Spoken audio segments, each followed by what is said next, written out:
Hello and welcome to Manufacturing Chemists in Conversation with Cytiva. My name's Tom McGee and I'm a reporter for Manufacturing Chemist. Today I'm joined by Katarina Stenklo, Enterprise Solutions Commercial Activations Leader at Cytiva. Katarina, how are you? I'm doing good, thank you. Thank you for having this interview. Yeah, no, thanks for your time today. So can you break down for me what flexible capacity expansion means to you? Yeah, so I think we have learned, especially the last years, that our industry can change and quite fast as well. So with flexible capacity expansion, I see a manufacturing line or manufacturing that is prepared to handle, for instance, multi-products, different scales, or in the really extreme way, even converted between different product modalities. So that is flexible capacity for me. And what is the flex factory concept and how does it differ from conventional capacity expansion? Well, with the flex factory concept, we have taken a very holistic look at the full manufacturing line. So we are supporting an end-to-end solution, supporting a full process with unit operations, all the way from upstream and down to fill and finish.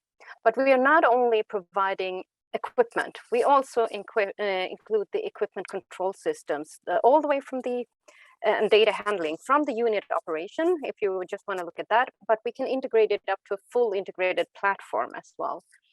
And then we look at the connections with the consumables. So we map that out and make sure that it's fit with your facility. And as well, to make you really, or the customer really going up to speed and quick, is that we have an extended commissioning qualification package that we add on that actually takes over some of the tasks that is normally done by the customers. So we are taking on far more. So because we have believed that the customer is not adding capacity that often, but we have made it our day job, so to say, to run big and complicated projects. And as we know the equipment, we know how to install them and know how to run it, we can make standardizations in that process, and we can with that way we can cut cost and we can definitely cut timelines. So that is, and we see that this concept is not just for a certain way. We are selling this to big players and small players. And the small players could be the startup that really don't have the knowledge and all the functions. So we can really support them with both knowledge and speed. And with the big players, they definitely know how to do big projects, but they might not want to add resources to do it. So therefore, we take on some of that burden for them. So that's the thought behind the Flex Factory. Interesting. Can you talk me through what sort of applications it's being applied towards, and also what sort of customers are using Flex Factory? So yeah, so this concept was started with the MABs, so that's what we were born with. That was back in 2010 something.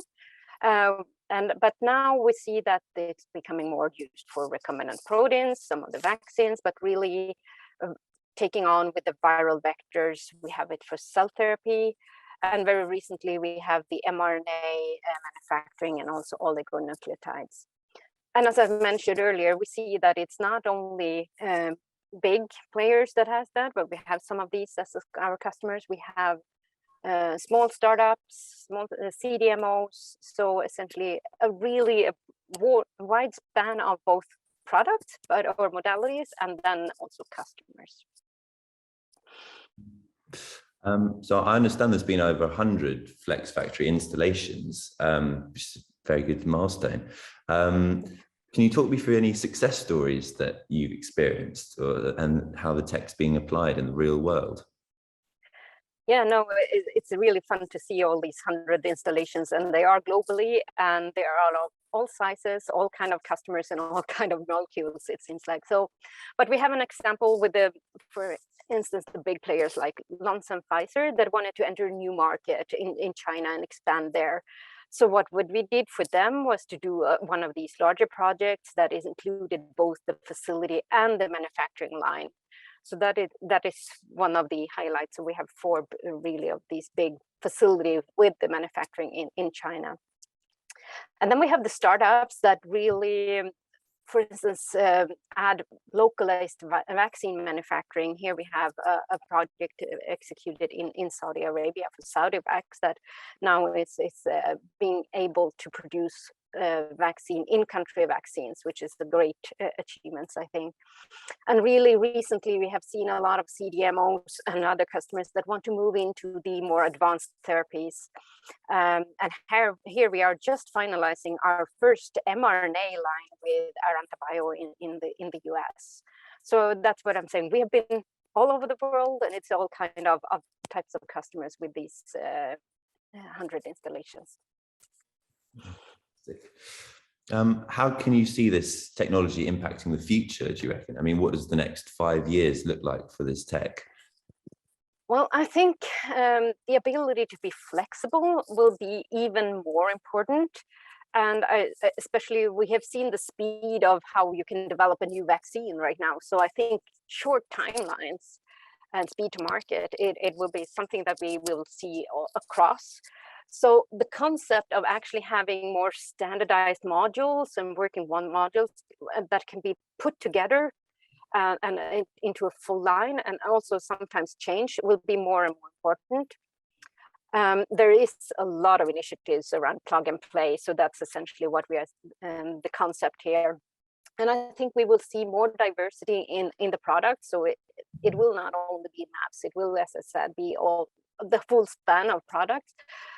And also with the new therapies, they are very potent compared to maybe the other ones. So I think we will have these large scale manufacturing sites, but we will see the scales going down with these more potent molecules.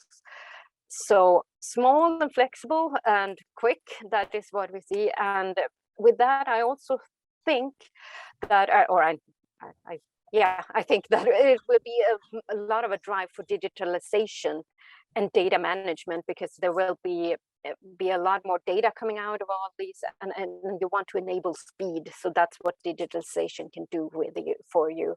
With actually, you see the initiative from Cefi, for instance, that has from lab to jab in 100 days. So one of these, if we are going to do that, we need to less manual, more automated, more, everything should go much quicker. So I think we will see a lot of these thoughts coming, and that's how we should be having our products as well, so we can meet these requirements from the customers. Thank you to Katarina Stenkler for your time today. If you'd like to tune into any more interviews, please head over to our website, or if any more stories are of interest to you, head over to manufacturingchemist.com. Thank you again, Katarina, for your time. Thank you. And it's been a pleasure talking to you today.